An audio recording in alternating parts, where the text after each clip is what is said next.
इस दुनिया में सबसे ज़्यादा प्यार पत्नी अपने पति से करती है और पुरुष अपनी पत्नियों से बहुत ज़्यादा प्यार करते हैं क्योंकि दोनों का जीवन की प्रकृति में से जुड़ा हुआ रहता है। यह दोनों एक दूसरे के बिना एक दिन तो क्या एक घंटे भी नहीं रह सकते हैं। ऐसे में पति पत्नी की प्यार की कहानियाँ हम सभी को पढ़नी ही चाहिए क्योंकि कभी न कभी तो हम लोग पति पत्नी तो बनेंगे। ऐसे ही हम सभी के जीवन में एक सकारात्मक सोच के साथ अच्छी पहल करने की जिम्मेदारी को आगे बढ़ाएंगे। एक देव नाम के व्यक्ति की शादी अरेंज मैरिज के तौर पर शालिनी से हुई थी। दोनों की शादी अरेंज मैरिज होने के कारण वह दोनों एक दूसरे को पहले से नहीं जानते थे। शादी के बाद दोनों एक दूसरे को जानने पहचानने का काम चालू हुआ। कुछ ही दिनों में दोनों एक दूसरे को अच्छी तरह से जानने पहचानने लगे थे। जब दोनों में अच्छी तरह से जान पहचान होने लगी तो दोनों एक दूसरे को अच्छी तरह से समझने लगे थे। तो देव को लग रहा था कि उसे एक बेहतर ही पत्नी मिली है क्योंकि उसे पूरी तरह से समझने के बाद उसे समझ में आ गया था कि लव मैरिज करना कोई ज़रूरी नहीं है। अरेंज मैरिज में भी अच्छी पत्नी मिल जाती है। दोनों की नई-नई शादी हुई थी। इसी कारण दोनों एक दूसरे को अच्छी तरह से समय देते थे। उसके बाद दोनों एक दूसरे के कामों में हाथ बटाया करते थे। पति पत्नी दोनों में बहुत ज़्यादा प्यार होने लगा था। अब उसकी पत्नी भी देव को अच्छी तरह से समझ गई थी और उसे किसी भी प्रकार का कोई भी काम या किसी प्रकार की कोई सामान ज़रूरत पड़ने से पहले ही उसकी पत्नी उसे उसके सामने हाजिर कर देती थी। एक दिन देव अपने दोस्त सूरज को अपने घर दावत पर बुलाया था। देव और शालिनी के प्यार को देखकर सूरज बोला, तुमने तो अरेंज मैरिज की है लेकिन तुम्हें इतनी अच्छी पत्नी मिली है। तुम्हारा बहुत ज़्यादा ख्याल रखती है और तुम दोनों भी अच्छी तरह से अपना काम कर रहे हो। तुम्हारी पत्नी तो बहुत ज़्यादा खूबसूरत है और हर काम में तुम्हारा बहुत ज़्यादा ध्यान रखती है। तुम बहुत ज़्यादा खुशकिस्मत हो जो तुम्हें अरेंज मैरिज होने के बावजूद भी तुम्हें इतनी अच्छी पत्नी मिली है। एक दिन देव अपनी पत्नी से कहता है कि तुम जाकर तैयार हो जाओ, हम लोग कहीं घूमने चलते हैं। हम लोगों की शादी का इतना टाइम हो गया है और बहुत सारे काम होने के कारण हमें टाइम भी नहीं मिला है घूमने के लिए। चलो कहीं आज हम लोग घूमने के लिए चलते हैं। इतना सुनकर उसकी पत्नी शालिनी कहती है कि आपने तो बिल्कुल अच्छा कहा जी। बहुत दिनों से हम लोग कहीं घूमने नहीं गए। अच्छा हुआ आज आपने बोल दिया, हम लोगों का मन भी लग जाएगा। चलो कहीं घूम कर आते हैं। दोनों एक कार में बैठकर घूमने के लिए निकल पड़ते हैं। रास्ते में जब हाईवे पर गाड़ी जाती है तो उसे एक बड़ी गाड़ी से टक्कर होने के कारण दोनों दुर्घटनाग्रस्त हो जाते हैं और देव को जब होश आता है तो वह हॉस्पिटल में था। जैसे ही होश में आता है वह अपनी पत्नी को ढूंढने लगता है। तभी वो अपनी पत्नी को ढूंढते ढूंढते दूसरे कमरे में चला जाता है। वहाँ पर वह देखता है कि उसके सर अथवा पैरों में तो बहुत ज़्यादा चोट आई है। देव घबराकर डॉक्टर से पूछता है कि मेरी पत्नी की तबीयत ठीक तो हो जाएगी? क्या वह सही हो जाएगी ना?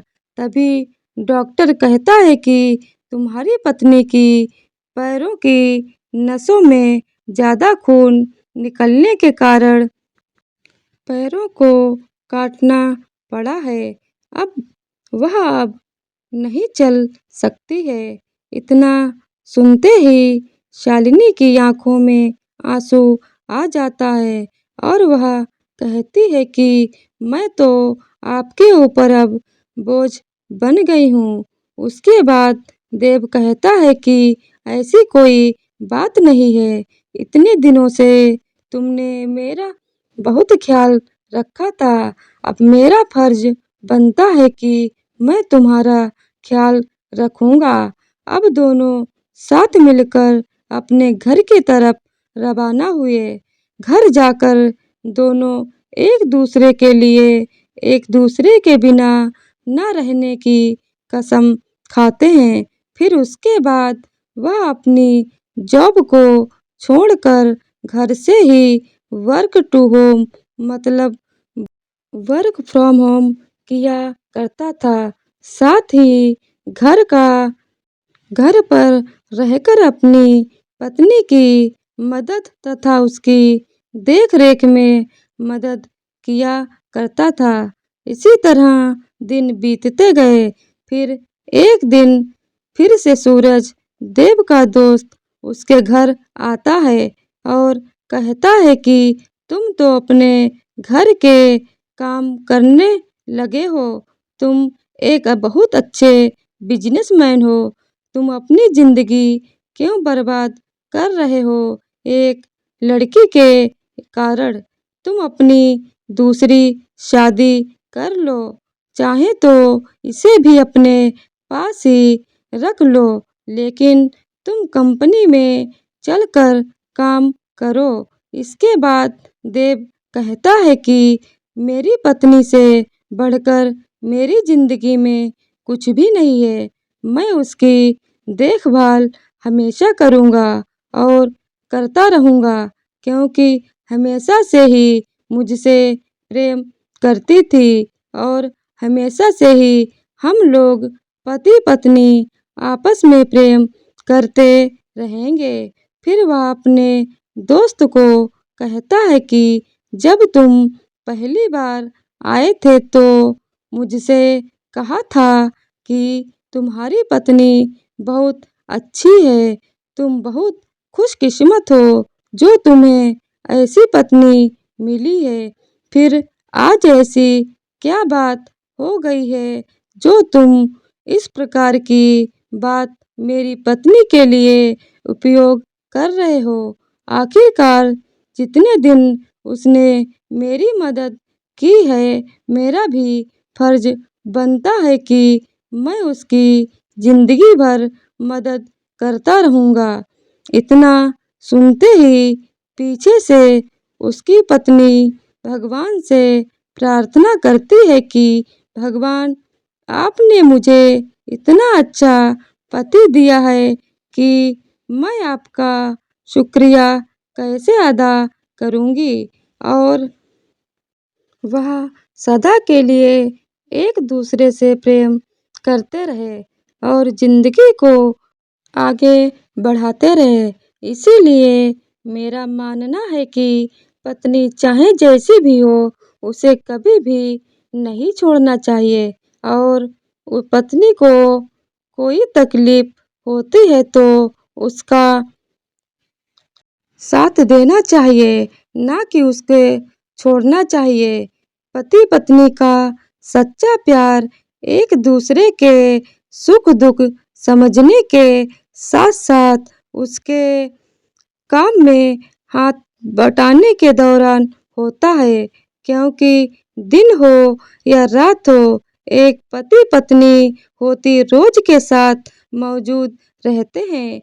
किसी भी तकलीफ में हैं, अपने पत्नी की हमेशा से ही केयर करनी चाहिए। उसे जिस चीज़ की ज़रूरत होती है उसे हमेशा ही उसके सामने रख देना चाहिए और हमेशा उसको सम्मान की नज़रों से देखना चाहिए। अपनी पत्नी को हमेशा से ही प्यार की नज़रों से देखना चाहिए और उसे जो चाहिए उसे लाकर दें। कभी-कभी घुमाने के लिए या तो कभी शॉपिंग करवाने के लिए लेकर जाना चाहिए। पति हमेशा अपनी पत्नी से प्यार के बदले में प्यार चाहता है। साथ ही उसके गुस्सा हो या प्यार दोनों को सहने की आदत होनी चाहिए। जीवन के मोड़ कभी उल्टे तो कभी सीधे होते हैं। इन सभी बातों को सोच समझकर हम सभी को पति पत्नी के रूप में प्यार से रहना चाहिए। तो दोस्तों, अगर ये वीडियो आपको पसंद आई हो तो वीडियो को लाइक शेयर और चैनल को सब्सक्राइब कर दीजिएगा।